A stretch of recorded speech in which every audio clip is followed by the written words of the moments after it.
My name is Aurora Reynolds. I am 28 years old and I live in Idaho. The cold air of Idaho felt nothing like the freezing spray of the Bering Sea. I stood on the front porch of my own house, my duffel bag heavy on my shoulder. I still felt the motion of the waves in my legs. I had spent the last 6 months as a Coast Guard rescue swimmer, pulling drowning people out of 50-foot swells in the pitch black. I was exhausted. I just wanted to sleep in my own bed. I opened the door. The heat hit my face. Christmas music was blasting. My house was full of people. My sister, Ivy, was in the center of the room, holding a glass of champagne. She looked expensive. She always did. My father spotted me first. He didn't come over to hug me. He didn't ask if I was safe. He just raised his glass in a toast. The room went quiet. "Welcome home, sweetheart," he said, his voice loud and cheerful. "You're officially homeless now." Ivy giggled. They looked so proud. They thought they had sold my house behind my back to pay off Ivy's debts while I was away. They expected me to cry. They expected me to scream. Instead, I felt a cold, razor-thin smile spread across my face. They had no idea what I had discovered before I got on that plane. They didn't know I came home for a war. But before I tell you how everything flipped, like and subscribe, drop a comment. Where are you watching from? My name is Aurora Reynolds. I am 28 years old. To understand why my father's words at the party cut me so deep, you have to understand the years before. You have to understand who I was to them. I wasn't a daughter. I was a bank account. I am a rescue swimmer. My job is to jump out of helicopters into freezing oceans to save people who are about to die. It is loud, dangerous, and exhausting. Every time I jump, I know the ocean could kill me. I spent years training my body to be strong. I learned to hold my breath. I learned to ignore pain. But the hardest pain to ignore wasn't the cold water. It was my phone's screen. I remember a specific night about 2 years ago. I was stationed in Oregon then. I had just come back from a 12-hour shift. My muscles burned. My skin smelled like jet fuel and salt. I sat on my narrow bunk and picked up my phone. My father was FaceTime calling me. I answered, hoping he would ask about my day. I wanted to tell him about the fisherman we pulled out of the water. I wanted him to be proud. "Hey, Dad," I said. I rubbed my eyes. "It's been a long day." "Hi, Aurora," he said. He didn't ask about the day. He looked stressed. He was sitting in his kitchen, the one I paid to renovate the year before. "Listen, honey, we have a little situation." My stomach tightened. It was always a situation. "What is it?" I asked. "It's Ivy," he said. "She's having a hard time. Her car broke down and she can't get to her auditions. She needs a new transmission. It's expensive, Aurora." Ivy is my older sister. She is 30 years old. She has never held a job for more than 6 months. She calls herself an influencer or an actress, but mostly she just spends money. "Dad," I said, trying to keep my voice calm. "I just sent you $2,000 last month for her rent. Why doesn't she have any savings?" "You know how it is," Dad said. He waved his hand dismissively. "The industry is tough. She's building her brand, Aurora. You wouldn't understand. You have a steady paycheck. You're lucky." Lucky. He called me lucky. He didn't see the hours I spent in the gym. He didn't see the terror of night jumps. He didn't see the lonely holidays I spent on base because I couldn't afford to fly home. I couldn't afford it because I was sending my money to them. "How much?" I asked. I was too tired to fight. $1,500, he said quickly. I closed my eyes. That was my savings for a new laptop. "Okay, I'll transfer it." "You're a good girl," he said. He smiled, and for a second I felt that warm feeling I craved. He loved me.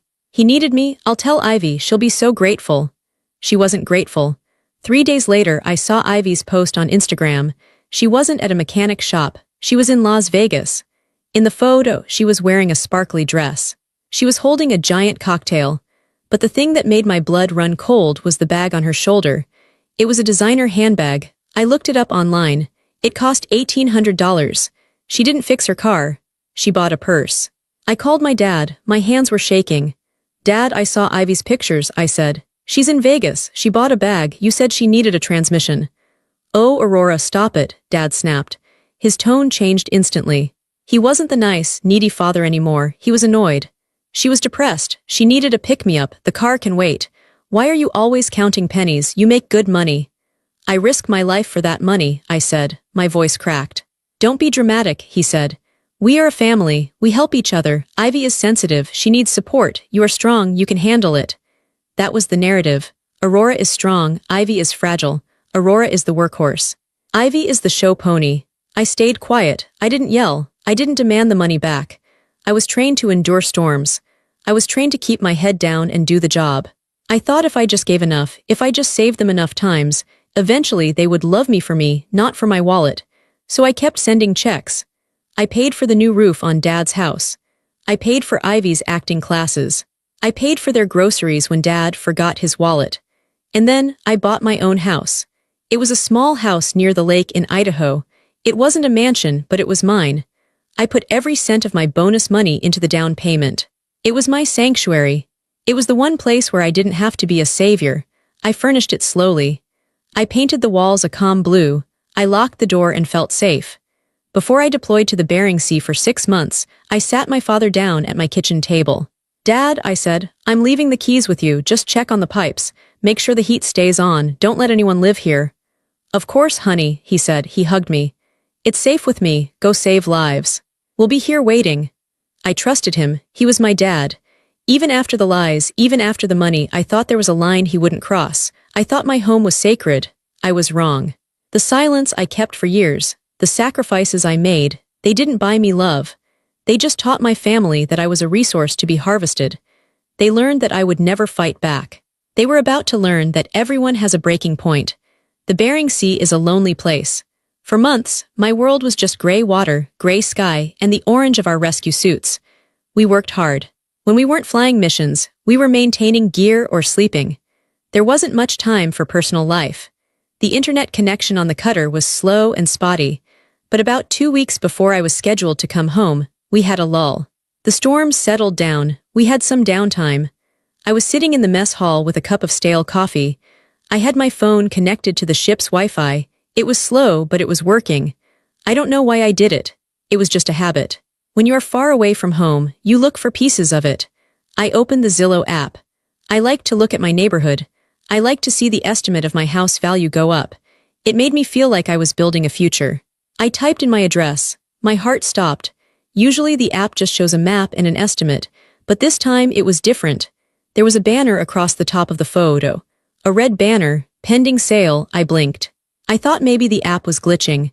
I refreshed the page. The banner stayed. Pending sale. I clicked on the listing. My hands started to sweat. There were photos, new photos.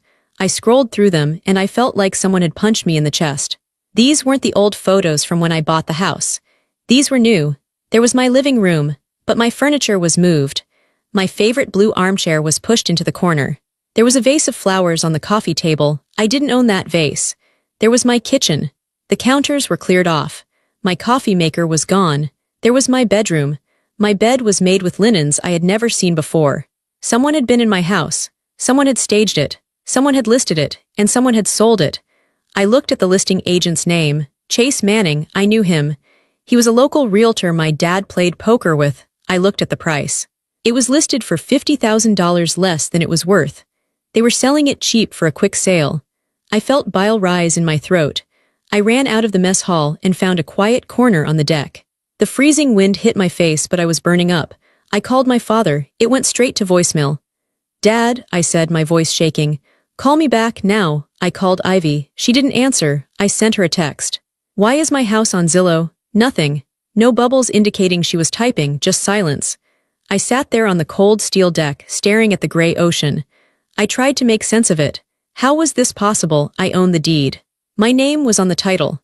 How could they sell a house that didn't belong to them? Then I remembered the power of attorney. Before I deployed, I signed a limited power of attorney document giving my father the right to handle my finances in case of emergency. It was standard procedure for military personnel. It was meant to be used if I was in a coma, or if a bill needed to be paid and I couldn't access my bank. It was a tool for protection. He had turned it into a weapon. I looked at the Zillow listing again. The status said pending under contract. That meant they had a buyer. That meant papers were signed. That meant the closing date was coming. I checked the date on the listing. It had gone up 3 weeks ago. For 3 weeks, while I was pulling dead bodies out of the water, my father and sister were walking strangers through my bedroom. They were negotiating the price of my life. I felt a tear freeze on my cheek. I wiped it away angrily. I wasn't just sad, I was furious. I felt a shift inside me. It was like the tide turning. For years, I had been the good daughter. I had been the quiet one. I had accepted the crumbs of affection they threw at me. But this wasn't just favoritism. This was theft. This was a crime. I looked at the phone again. Ivy still hadn't replied. I realized then that they didn't care about me. They didn't care if I had a home to come back to. They probably thought I would just roll over. They probably thought, Aurora is nice, she'll forgive us. She has a steady job, she can buy another house. They were wrong. The Aurora who left 6 months ago was a daughter. The Aurora coming home was a soldier. I stood up. I walked back into the ship. I didn't go to my bunk to cry. I went to the ship's office to find a printer. I had work to do, I needed help. I couldn't fight this alone from the middle of the ocean. I thought of Princess Lewis. We had gone to Coast Guard boot camp together. She was tough, smart, and terrifyingly organized. After her service, she used her GI Bill to go to law school. Now she was a JAG attorney, a military lawyer. I sent her a message on Facebook. Princess, I need you. Emergency. Legal issue with family. Please call. She called me via an encrypted audio app 10 minutes later. Rory, she said. Her voice was sharp and clear. I'm here. What's happening? Are you okay? I'm alive, I said, but my father is selling my house. I told her everything. The Zillow listing, the power of attorney, the silence from my family. Okay, Princess said. I could hear her typing furiously on a keyboard in the background. Give me your social security number and your address. I'm going to pull the county records. Stay on the line. I waited. The silence stretched for 2 minutes. The only sound was the hum of the ship's engine and the clicking of Princess's keys. Oh, Rory, she whispered. This is bad. This is really bad. Tell me, I said. I braced myself. Okay, listen to me, she said. It's not just the sale, there's a lien. A what? A home equity line of credit. A HELOC, Princess explained. It was opened 4 months ago, in your name. I didn't open a line of credit, I said. Your father did, she said. He used the power of attorney, he signed for it. He took out $140,000 against the equity of your house. I felt dizzy. He took a loan on my house. Where is the money? I can see the transfer records because it's a public deed recording linked to the bank, she said. The funds were deposited into a joint account. Looks like it's shared by your father and Ivy Reynolds. Ivy, I breathed. And then, Princess continued, her voice getting colder, the money was moved out. Large chunks. Payments to credit card companies, payments to a luxury car dealership, and a massive transfer to Stardust LLC. That's Ivy's brand, I said. She started a company for her influencer career. So, Princess said, he mortgaged your house to pay off Ivy's debts and fund her business. Now, he's selling the house to pay off the loan he took out. He's selling it so he doesn't get caught, I realized. If he sells the house, the loan gets paid off at closing, and I'm just left with no house and no money.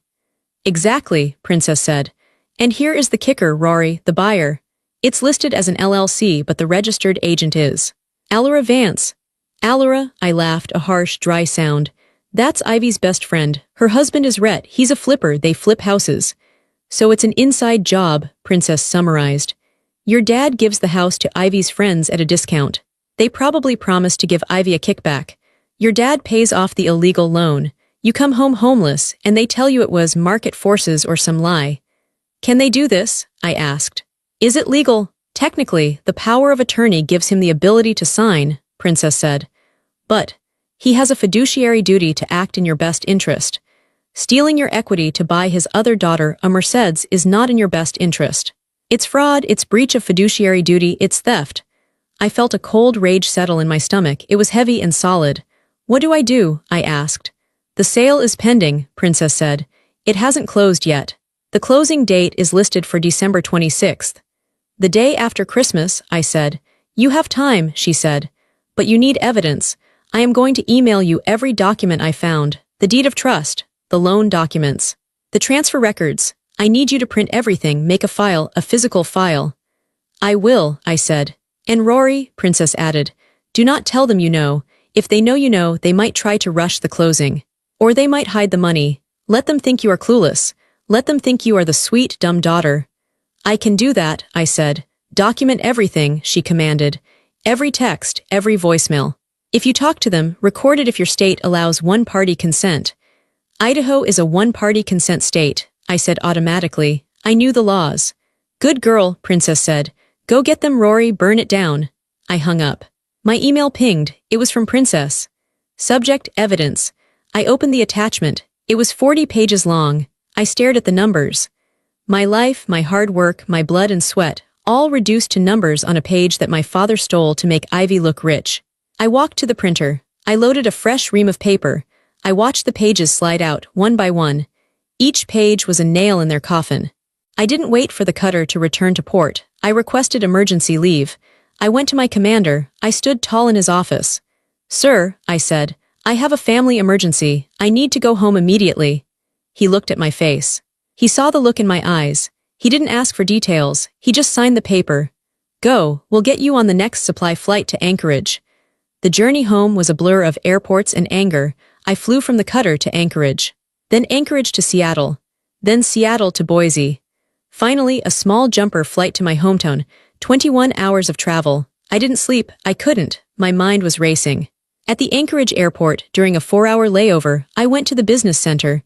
I bought a thick black binder. I bought plastic sheet protectors.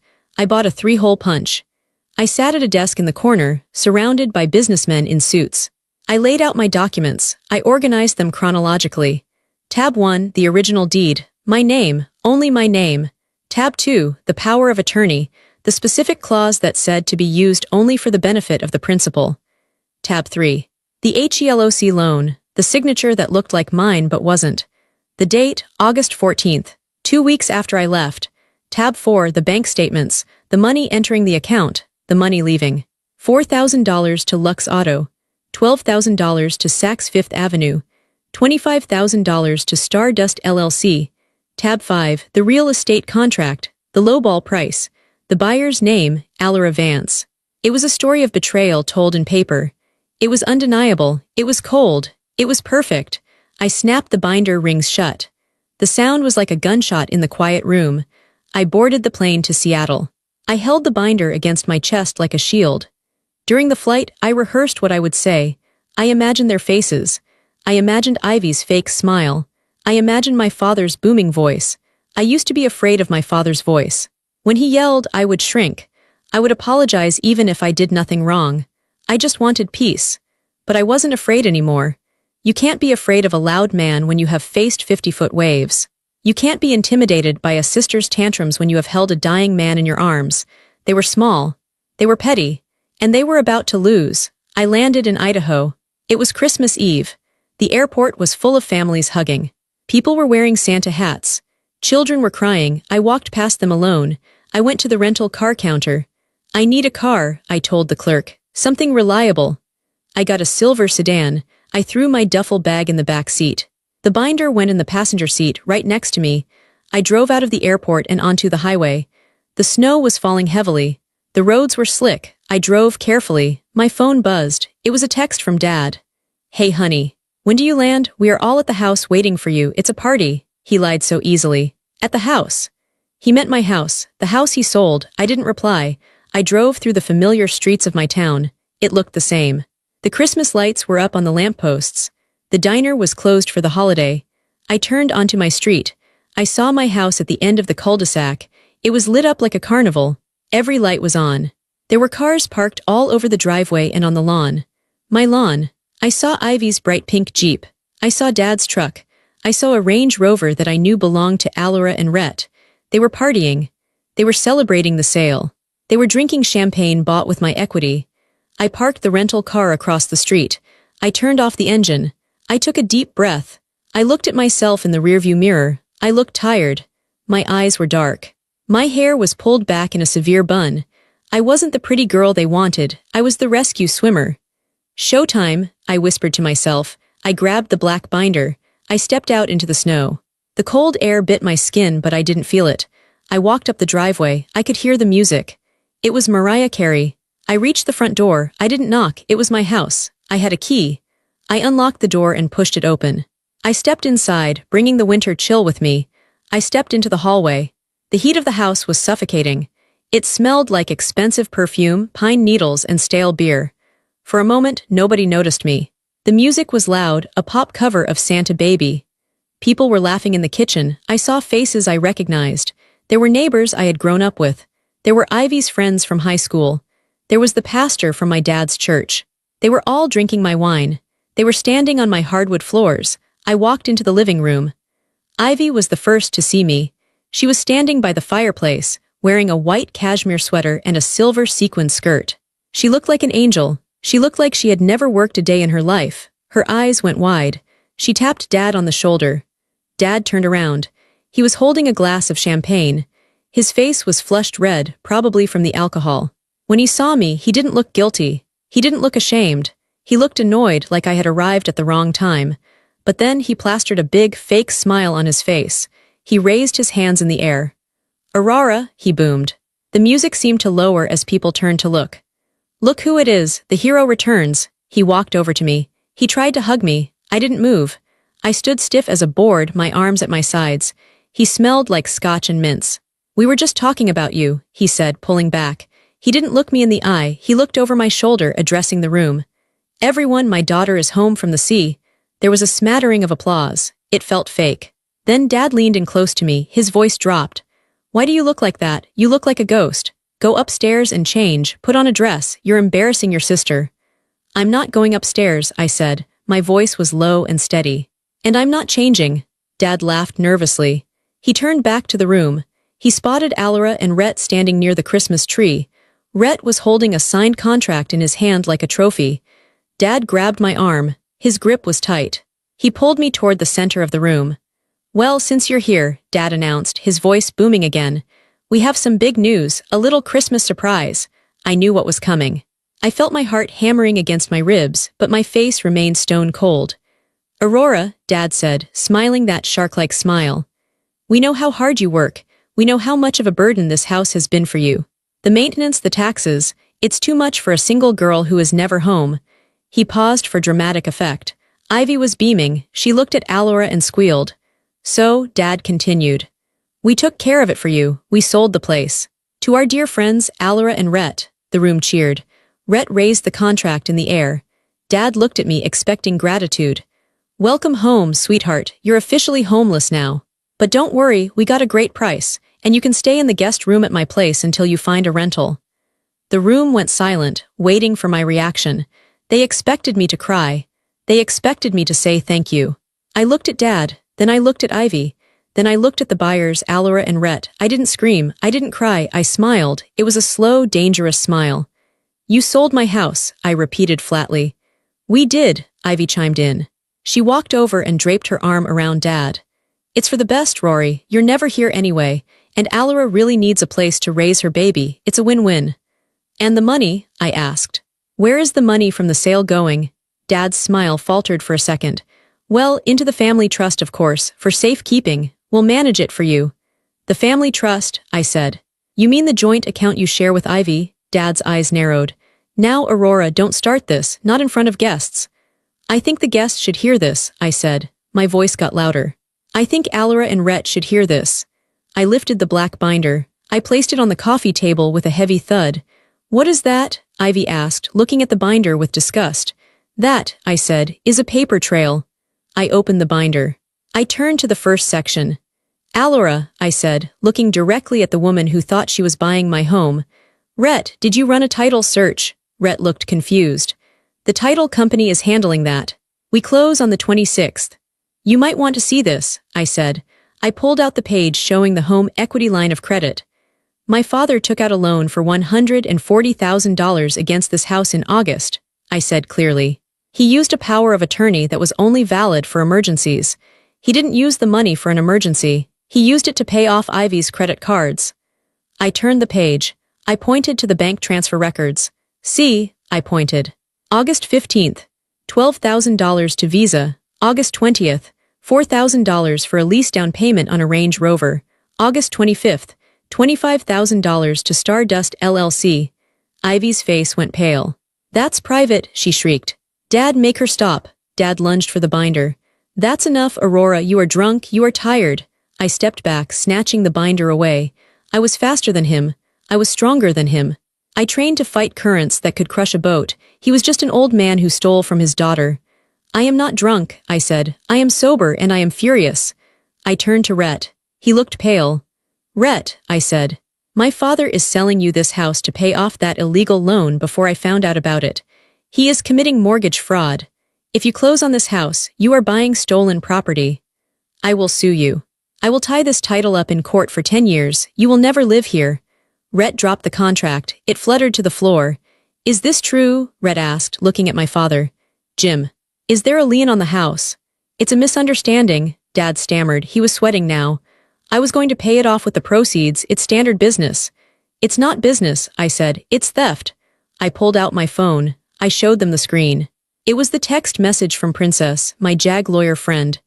I have already reported the fraudulent use of power of attorney to the bank, I lied. I hadn't done it yet, but they didn't know that. The account is frozen. The sale cannot close. You ungrateful brat, Dad hissed. His face twisted into a snarl. The mask of the loving father fell off completely. After everything I did for you, I raised you, this money is mine. Families share. Families share, I repeated. But you didn't ask to share. You stole my safety. You stole my future. You stole the roof over my head while I was risking my life to send you money. I looked at Ivy. She was crying now, but not because she was sorry. She was crying because she was scared. And you, I said to her, you are 30 years old, get a job. The room was dead silent. The party guests were frozen. Nobody was drinking. The music had stopped. Get out, Dad screamed. He pointed at the door. Get out of my house. It's not your house, I said calmly. It's mine. My name is on the deed. But don't worry. I'm leaving. I looked around the room at the decorations, the people, the mess. It didn't feel like home anymore. It felt like a crime scene. I'm going to a hotel, I said. Rhett Allera. I suggest you meet me at the Lakeside Cafe tomorrow morning at 9 a.m. If you don't, I will name you as co-conspirators in the lawsuit I am filing on Tuesday. I didn't wait for an answer. I turned around and walked out. I heard Ivy screaming behind me. I heard Dad throwing a glass against the wall. It shattered. I walked out into the snow. The cold air felt clean. My heart was pounding, but my hands were steady. I got into my rental car. I drove away. I didn't look back. I didn't sleep much that night. I stayed at a cheap motel on the edge of town. The room smelled like stale cigarettes, but it was better than being in that house. I woke up at 7 a.m. I showered. I put on my Coast Guard sweatshirt and a pair of jeans. I pulled my hair back tight. I wanted to look like myself. I drank terrible coffee from the lobby and reviewed my binder. At 8:45 a.m., I drove to the Lakeside Cafe. It was a small diner near the water. It was quiet the day after Christmas. I took a booth in the back. I laid the black binder on the table. At 9 a.m. sharp, the door opened. Allera and Rhett walked in. They looked terrible. Allera's eyes were puffy, like she had been crying all night. Rhett looked gray and anxious. They weren't the confident, wealthy couple from the party anymore. They looked like people who realized they had stepped into a bear trap. They saw me and walked over. They sat down opposite me. They didn't order coffee. Aurora, Rhett started. His voice was shaky. Look, we didn't know, we swear. Your dad told us you wanted to sell. He said you were moving to Alaska permanently. He lied, I said simply. We put down a $10,000 earnest money deposit, Allera said, her voice trembling. He cashed the check yesterday. I nodded. I assumed he would. That's our savings, Allera said. Tears welled up in her eyes. Rhett flips houses, but the market has been slow. We needed this deal. If we lose that $10,000. You won't just lose the $10,000, I said. I opened the binder. If you try to close on this house, you will lose everything. I pushed the binder toward them. Read tab 5, I said. Rhett opened the binder. He read the highlighted text. It was a printout of the Idaho state statute regarding fraudulent inducement and conspiracy to commit fraud. My lawyer tells me that since you are close personal friends with Ivy, I said, a judge might believe you were in on the scam. You are buying a house for $50,000 under market value. That looks suspicious, Rhett. That looks like a kickback. Rhett went pale. We aren't, we just wanted a deal. I believe you, I said, but the court won't. Unless, I let the word hang in the air. Unless what? Rhett asked. He leaned in, he was desperate. Unless you help me, I said. How? Allera asked. You are victims too, I said. My father defrauded you. He took your deposit for a house he had no legal right to sell, because the power of attorney was invalid the moment he used it for his own benefit. He acted in bad faith. I pulled out a notepad. Here is what is going to happen, I said. My voice was calm, almost instructional. It was the voice I used when training rookies. You are not going to buy my house. The sale is cancelled. Rhett nodded vigorously. Done. We don't want it. But you want your $10,000 back, I said. Yes, Alara said. He doesn't have it, I said brutal truth. He spent it, or he moved it to hide it. You won't get it back by asking nicely. So what do we do? Rhett asked. You sue him, I said. I slid a piece of paper across the table. It was a list of lawyers Princess had sent me. These are real estate attorneys, I said. You are going to hire one of them today. You are going to file a civil suit against Jim Reynolds and Ivy Reynolds for fraud, breach of contract, and theft by deception. Rhett looked at the list. Sue your dad, Aurora He's your dad. He stole from me, I said. And he stole from you. If you sue him, you create a record. You prove that you weren't part of the scam. You become the victims. I looked Rhett in the eye. I will testify for you, I said. I will bring this binder to court. I will stand up and say that my father lied to you, took your money, and tried to sell my property illegally. I will hand over the bank records proving he funneled the money to Ivy. Alara looked at Rhett. We have to do it, Rhett. We need that money back. Rhett took a deep breath. He looked at the binder, then at me. You really want to take him down? Rhett asked. This will ruin him, bankruptcy. Maybe even jail. I looked out the window at the frozen lake. I thought about the cold nights on the ship. I thought about the text asking for money for a transmission that became a handbag. I thought about the "you're homeless now" toast. It wasn't about revenge. It was about stopping him. If I didn't stop him, he would do it again. He would drain me dry until I had nothing left. He ruined himself, I said. I'm just turning on the lights. Rhett nodded. He picked up the list of lawyers. Okay, Rhett said. We'll call the lawyer. Call Chase Manning, the realtor, too, I added. Tell him the deal is off because of fraud. Tell him you are reporting him to the real estate board for listing a house without verifying the owner's intent. Chase will lose his license, Rhett said. Chase should have done his job, I said. I closed the binder.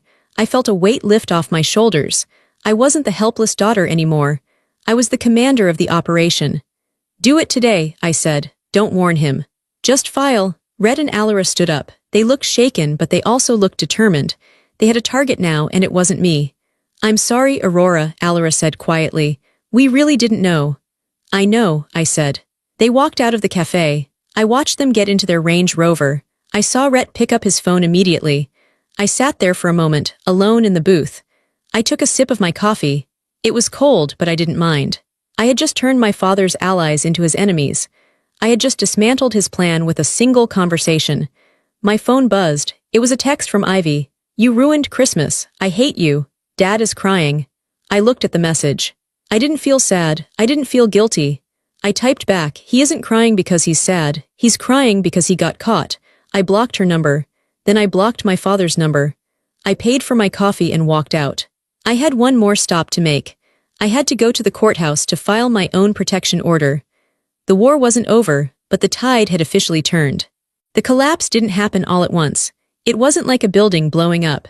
It was more like a slow rot that finally caused the floor to give way. I didn't stay to watch it up close. I stayed in my motel room. I went to the base. I did my job, but I heard about it. In a small town, you hear everything. And because I had hired a lawyer, I saw the paperwork. It started with Rhett and Alara. They didn't waste time. They filed their lawsuit on December 28th. They sued for the return of their earnest money, plus damages for legal fees and emotional distress. They named my father, Ivy, and the realtor, Chase Manning. Because Rhett was well known in the local real estate community, the news traveled fast. The realtor, Chase Manning, was the first domino to fall. I wasn't there, but Princess told me what happened. She got the report from the state licensing board. Rhett had filed a formal complaint. He attached the text messages where Chase admitted he knew I wasn't in the country and had never spoken to me directly. Chase tried to say he was following the father's instructions. But the law is clear. A realtor has to verify the seller. Chase had ignored the red flags because he wanted the commission. 2 weeks into January, Chase's face disappeared from the bus stop benches around town. His for sale signs were pulled out of lawns. His license was suspended pending an investigation, and then, a month later, it was revoked. He lost his career because he thought my father was untouchable. Ivy's collapse was louder. It was public. My lawyer, Princess, was ruthless. She subpoenaed Ivy's bank records to prove where the money from the illegal loan went. We needed to prove unjust enrichment. The records became public record during the discovery phase of the lawsuit. Everyone saw it. They saw the $4,000 lease on the Range Rover. They saw the $12,000 credit card bill for wardrobe expenses. They saw the transfers to Stardust LLC that were immediately spent on spa treatments and trips to Cabo. Ivy had built her entire online persona on being a self-made success. She posted about hustle culture. She posted about being a boss babe. Now the truth was out. She wasn't a boss. She was a thief. She was stealing from her deployed sister to buy handbags. The comments section on her Instagram turned toxic overnight. People hate a liar. Did you really buy that bag with your sister's military pay? Fraud. Thief. Ivy tried to delete the comments. Then she turned off comments. Then, about 3 weeks after Christmas, she deleted her account entirely. Her brand deals, the free shampoos, the discount codes for leggings vanished. No company wants to be associated with a woman being sued for fraud. She lost her car. The dealership repossessed the Range Rover because the payments stopped. My dad couldn't pay them anymore. Dad, my father's fall was the hardest to watch. Not because I felt sorry for him, but because he had always seemed so big to me. He was the patriarch. He was the one in charge. Now he was just a man drowning in debt he created. Rhett and Alara's lawsuit froze his assets. Then, the bank stepped in. When I alerted the bank to the fraudulent power of attorney, they launched an internal fraud investigation. They froze the home equity line of credit. They demanded immediate repayment of the $140,000 he had already spent. He didn't have it. He had spent it on Ivy. The bank moved to foreclose on his house, the house I grew up in, to recover their losses. They also seized his rental property, a small duplex he owned across town. He tried to call me. My phone showed the blocked calls in the log. 10 times a day, then 20, then 0. He realized I wasn't coming to save him. In February, I received a notification from the court. James Reynolds has filed for Chapter 7 bankruptcy. It was over. He lost his rental properties. He lost his truck, his big, shiny Ford F-150 that he loved more than he loved me. I saw it listed on an auction site. It looked small in the photo. He was forced to move into a small apartment on the bad side of town. Ivy had to move in with him because she had nowhere else to go. I imagined them there. 2 people who thought they were royalty, now living in a cramped 2-bedroom box, blaming everyone but themselves. I didn't gloat, I didn't drive by to laugh at them, I didn't post about it on Facebook. I just watched the legal updates come in. Judgment entered, asset seized, case closed. This wasn't revenge. I didn't do this to hurt them. I did it to stop them from hurting me. It was accountability. And for people who have never been held accountable, accountability feels like an attack. March came. The snow started to melt. The days got longer. The legal dust had settled. The sale to Rhett and Alara was officially dead. The lien on my house was complicated, but because we proved fraud, the bank had to go after my father's assets, not my house, to satisfy the debt. Princess was a miracle worker. She untangled the title. On a Tuesday morning, I got the call. "The house is yours again, Rory," Princess said. "Clear title, no liens, you can move back in." I drove to the house. I stood in the driveway. It looked the same as it did before. The paint was the same. The windows were the same. I unlocked the door and walked inside. The house was cold. It smelled musty. I walked through the rooms. I saw the ghost of the Christmas party. I saw the spot on the rug where I had dropped the binder. I saw the wall where my father threw the glass. There was still a small dent in the drywall. I went to my bedroom. My bed was there. I sat down on the mattress. I waited to feel relief. I waited to feel that sense of home coming back, but I didn't feel it. This wasn't my sanctuary anymore. It had been violated. My father had walked through here calculating how much money he could get for my life. Ivy had walked through here touching my things, thinking she deserved them more than I did. The walls had eyes. The floorboards remembered the betrayal. I couldn't live here. If I stayed, I would always be the daughter who had to fight her family for the keys. I would always be looking over my shoulder. I stood up. I made a decision. I called a real estate agent, not Chase Manning, a different one. A woman named Sarah who had a reputation for being honest. "I want to sell it," I told her. "Are you sure?" she asked. "You just got it back." "I'm sure," I said. "I need a clean slate." We listed it. This time I listed it. I set the price. It sold in 4 days. The buyers were a young couple. The husband was in the Navy, stationed at the nearby training center. The wife was pregnant. They reminded me of myself, starting out, hopeful, looking for a place to build a life. When I handed them the keys at the closing table, the wife had tears in her eyes. "We love it so much," she said. "It feels like a happy home." I smiled. "It is," I said. "Make it your own." I walked away with a check, a big check. The market had gone up. I looked at the number. It was a lot of money, enough to buy a bigger house, enough to buy a fancy car. But that money felt heavy. It was money tied to the drama. I kept my original down payment amount, the money I had earned with my own sweat before the drama started. The rest, the profit, I wrote a check to the Coast Guard Foundation. It's a charity that helps the families of Coast Guard members who die in the line of duty. It helps pay for their children's college. It helps with emergency relief. I mailed the check. Then, I looked for an apartment. I found a place in the city, 40 minutes away from my old neighborhood. It was on the 4th floor of an old brick building. It had big windows that looked out over the lake. It was small. Just one bedroom, a tiny kitchen, and a living room. But it was secure. You needed a key fob to get into the building. You needed a code to get into the elevator. I moved in on a rainy Saturday. I didn't bring much. I bought a new couch, a gray one, not blue. I bought new plates. I sat on my balcony watching the rain hit the lake. I had one last piece of business. I went to the courthouse one last time. I stood before a judge. "Your Honor," I said, "I am requesting a permanent order of protection against James Reynolds and Ivy Reynolds." I submitted the police reports. I submitted the fraud evidence. I submitted the transcripts of the voicemails my father had left me when he was drunk, screaming that I was a traitor, that I owed him everything. The judge looked at the file. He looked at me. He saw a woman who was done being a victim. "Granted," he said. 5 years, no contact. If they come within 500 feet of you, they go to jail." I walked out of the courthouse. I felt lighter. My steps were faster. I drove to my new apartment. I parked in my spot. I went up the elevator. I locked my door. I was alone. But for the first time in my life, I wasn't lonely. I was safe. The silence in the apartment wasn't empty. It was peaceful. Christmas came again. It had been exactly 1 year since the welcome home party. 1 year since my father told me I was homeless. The Idaho winter was brutal that year. The snow was piled 3 feet high on my balcony.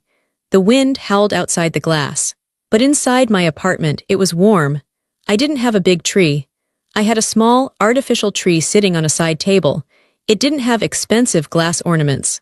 It had a few simple lights and a star I had made myself out of scrap titanium wire from the base workshop. The apartment smelled like garlic, searing meat, and laughter. I wasn't alone. Princess was there. She had flown in from DC. She was wearing a silly sweater with a reindeer on it. She was chopping vegetables at my tiny counter, arguing about legal theory with Doc. Doc was our unit's medic. He was a quiet man with kind eyes who had stitched up my hand more times than I could count. He was currently trying to fit a massive tray of marinated beef into my small oven. Ramirez and Cho were there, too. They were rescue swimmers from my team. They were sitting on my floor, playing a video game on the TV, shouting insults at each other in good fun. "You cheat, Cho," Ramirez yelled. "That was a glitch." "Get better, Ramirez," Cho laughed. I stood in the doorway of the kitchen, holding a drink. I watched them. These were the people who knew me. Princess knew how scared I was when I first filed the lawsuit. She was the one who answered the phone at 2 a.m. when I was crying because I missed the idea of a father. Doc knew my physical limits. He knew how to calm me down after a bad mission when my hands wouldn't stop shaking. Ramirez and Cho knew that I would never leave them behind in the water. They trusted me with their lives, and I trusted them with mine. They didn't want my money. They didn't care about my house. They didn't ask for credit cards or designer bags. They just wanted to be here. They flew across the country to eat tacos in a small apartment because they loved me. "Hey, Aurora," Princess called out. "Stop spacing out and help me with the guacamole. I need a master chef." I smiled. "Coming." I walked over and picked up a knife.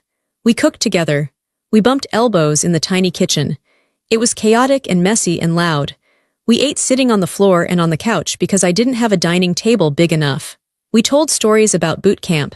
We made fun of our commander. We talked about the future. Nobody mentioned my father. Nobody mentioned Ivy. Their names didn't belong here. They were ghosts from a past life. Later that night, the snow stopped falling. The sky cleared. I stepped out onto the balcony for a breath of fresh air. Princess followed me. She handed me a mug of hot cocoa. "You okay?" she asked. I looked out at the frozen lake. It was dark and still. Yeah, I said, and I meant it, I'm good. It's a lot better than last year, Princess said. It's a different world, I said. I thought about the word family. For 28 years, I thought family meant the people you shared DNA with. I thought it meant obligation. I thought it meant you had to let them hurt you because blood is thicker than water. That was a lie. A lie told by people who wanted to use you. The full quote is actually, "The blood of the covenant is thicker than the water of the womb. The bonds you choose are stronger than the bonds you are born into." My father and Ivy were my biology. But these people inside, laughing, eating, cleaning up the mess, they were my family. Loyalty is a choice. Presence is a choice. Love is a verb, it's something you do, not just something you say. My father chose money, I chose peace. I took a sip of the cocoa. It was sweet and warm. Inside, Cho let out a loud cheer as he finally beat Ramirez at the game. The whole room erupted in laughter. I turned my back on the cold, dark lake. I turned my back on the memories of the big house and the empty promises.